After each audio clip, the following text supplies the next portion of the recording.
Welcome back, everyone. Day 2 of theCUBE live at the Raise Summit here in Paris, France. I'm John Furrier, your host of theCUBE. It's been a great 2 days so far. We're kicking off today, got a full lineup of interviews with all the top leaders coming into our podcast studio here on the show floor. Really is a show about AI leaders, existing leaders of existing companies transitioning to AI and catching that wave, as well as, and a nice surprise, a lot of entrepreneurs, developers, smaller teams, some getting big funding, some not a lot of funding at all, but at the end of the day, we are in a builder culture. Okay, we got Prashanth here, he's the CEO of Stack Overflow, friend of theCUBE. Walking by, wanted to grab him in. Great to see you. We're on the boat cruise at the VIP passes. Yes. Thanks for coming in. That was awesome, yeah. So Stack Overflow, well-known site and community around helping people build, but AI with coding, coding assistance. The cost to do a startup is lower than ever. Time to value is super fast. Obviously an impact. You guys, one, are a site where builders go. Yeah. AI is now providing those answers. They're providing a lot of content. They're crawling sites. We saw Cloudflare put up a little metering, kind of a toll booth, if you will. Very innovative, I think, but I don't know how I feel yet. I'm not negative against it, but also, what does it mean? But I think it's been a free ride for a while. A lot of these communities are investing in content. It's a double-edged sword. On one hand, it's great. Yeah. On the other hand, it's not. Give us a take on your view of what's going on at Stack Overflow again. Yeah. Well known in the industry. So what's new with the AI wave for you? Yeah, no, thank you again, John. It's always a pleasure. Third time participant on theCUBE, so always a pleasure to talk to you. So yeah, it's been a fascinating time for the past couple of years for us. We've been around since 2008. Been the preeminent place where technologists go to get information about any programming, obviously, topic. And we have this amazing corpus of 50 million questions and answers, which has been now reused over 50 billion times, and now in exponentially, now with the AI, advent of AI.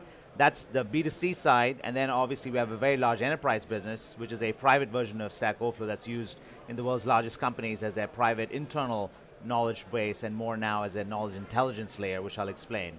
But what we have noticed with the AI world is that, probably the best way for me to explain it is through a data point from our developer survey that we conduct every year. So this year, we noticed that the adoption of AI in the community has gone up to now 80% of our users, but the trust level has dropped from what used to be actually a pretty low number, 40%, down to even a further low number, which is 29%. Trust on the AI? Trust on AI outputs, right? Yep. And so in a world which is going to be, clearly the direction is let's go automate using AI, and that's the wave we're all catching, there is a need for human-in-loop, human-curated experts who provide trustworthy validation and answers to whatever the AI is generating. And so we believe we can play a key role there by being the world's most vital source for technologists. And the way in which we want to do that is to really cultivate community, which I think is going to be even more important in the age of AI, and through powering learning, because you think about the disruption to jobs for junior developers especially, and then finally through unlocking growth, both in their careers as well as inside companies through productivity tools like our internal product. You and I both have had conversations off camera around AI's impact to our businesses. We have a lot of similarities, not a lot of overlap, but I think similarities in the sense that we have invested in high quality content, developer content, and media content, where there's a mixture of experts resident in our data. And then now AI makes that easier, so we're seeing, and I was just on stage making a comment about this here at the event, AI is going to create a wave of tsunami of vanilla content on our site. We're seeing already, it's easier to write a blog post, it's easier to write a marketing copy, it's easier to write bad code than ever before, hence the trust numbers makes a lot of sense. So we're predicting, and I'd love to get your reaction to this if you see the same thing, a flight to quality. And so original, authentic, or in your case, quality code matters. And so I think we're going to see a transition of, wow, it's so easy, but it sucks. Kind of vibe. So yeah, vibe coding is a trend, but getting into production operationally on the consumer side. So one, do you see that? And then two, the enterprise is going to have more programming skills. They're going to need to have higher quality because they're now, the brands are on the line. 100%. I mean, everything you said is spot on, because we notice this both on the public side as well as in the enterprise business. So on the public side, what we've noticed is that our knowledge is so valuable for LLM pre-training and things like RAG and indexing use cases, et cetera. That's why we work with every single AI lab as well as cloud provider. So OpenAI and Google and everybody else that you can imagine in the space now officially license our data, because the data produces something like a 30 to 40% improvement in the accuracy of their answers. So it reduces hallucinations dramatically. If you look at the human eval score, it goes from like approximately 5 to 9. Any index, we even have our own index called ProLLM. You can go to prollm.ai, which we did with our process partners, and they rank every single foundational model in the context of coding-related tasks with our data being used or not used, and it shows the rankings relative to the accuracy of coding outputs of those LLMs. So we have proven that the high quality data on our site is extremely high quality data, because the standards have been so high for so long on what qualifies as a canonical answer to a question. Right, and that's been the, while it's kind of somewhat difficult to actually engage on the site sometimes, because if you're a junior developer, it's somewhat a little bit harsh, but the reality is that the harsh in a good way. Harsh in a good way. It's like, the school of hard knocks, so to speak. On the enterprise side, what we also notice is that data quality is the long pole in the tent, because people are realizing, okay, if you want to use AI assistants or agents, then you want to make sure it's working off of accurate information. So oddly, and kind of surprisingly, our Stack Overflow internal product that's used again by the world's biggest financial services institutions, tech companies, and so on, the APIs of that product were red hot over the past year, and when we dug into it, they were all being used in AI search use cases, AI assistants, et cetera. Like Uber, as an example, built something called Uber Genie that they're a Stack Overflow internal customer with thousands of questions and answers. They tap into that and then answer a bunch of Slack questions in their Slack channel, and so they drive tremendous amounts of productivity using that. So quality absolutely matters. So it really is garbage out. Otherwise, it really is a double-edged sword, because on one hand, you have done the work. I won't say labeling, but basically labeled.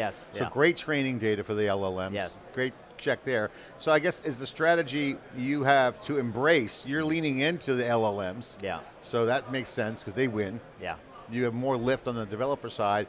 And then are you guys on the enterprise side, strategy-wise, kind of creating custom approved sets of data? So what's the strategy? Because you don't want to be eaten alive, so to speak, because and they're not trying. That's not their intention. Their intention on the consumer side is to provide great answers. You already have them. Okay. So now, what's the strategy for you? What's the plan? So on the public platform, it's to create all the additional dimensions where we can be useful to our community members. Like I mentioned, with the mission and the vision that I explained around community and learning and unlocking growth, and that we'll do that beyond Q&A. So we've unlocked, for example, human-to-human chat, where you can actually go and engage with the expert on Python on the site, or an AI topic. We've enabled even AI search and discovery through not only everything you get on the public AI ecosystem, but also through all the corpus of information. And if you don't get your answers to your question there, ask your question into the community, either into the chat room or the Q&A place, et cetera. Even enabling things like code challenges, so junior developers can learn about the new stuff, so they can get certified as an expert on certain topics. So anyway, that's all on the public side. And then on the enterprise, it's about creating this real knowledge intelligence layer, so that we can ingest information from other parts of the company, and knowledge is always out of date inside companies. So that's what this product was solving, but now it's on steroids a little bit by bringing it all in, adding things like an MCP server on top, and then plugging it into your AI agents. Is it, again, back to what I love about your company is that there's so many similarities with theCUBE and SiliconANGLE. And words like mixture of experts is a buzzword that's used in the reasoning side. Domain expertise, these are buzzwords in AI, right? And they're built in. And even better now, human reinforced learning with human feedback. So I think that it's a great example of not being afraid of AI. You lean into it, because what's actually, you're the flywheel for human feedback.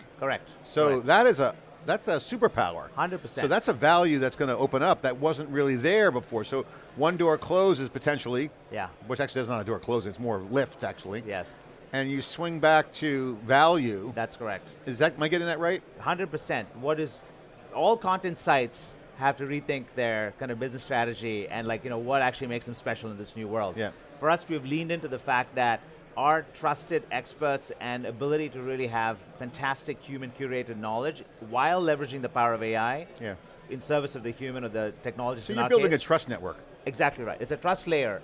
Well said. So that's exactly what we're doing. Got it. Yeah. Okay, so I have to ask you on the developer side, what are some stats you can share? I mean, obviously, some are saying that the junior developers are going to be the senior developers because they get the superpower of the augmentation of expertise. Yeah. So how are you guys looking at that share? I see chat being a first phase. Yeah. What's beyond chat? Yeah. Agents, more coding, autonomous coding. Yes. Yeah, so the experience that we are enabling on the public platform using the human-to-human expertise, but also incorporating AI. So then you have AI and humans engaging directly on the site in a way that's really productive for the junior developer and the expert on the site.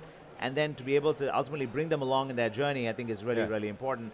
But overall, I think for us, we want to make sure that we leverage, again, the power of AI in service of the human. Got it. And that's really kind of what we're focused on. All right, I'm just curious, because just something we were talking about on the boat, licensing content. Is that a new revenue stream for you? Is it something that's powerful? Can you share your thoughts on licensing? We saw the Cloudflare. Yeah.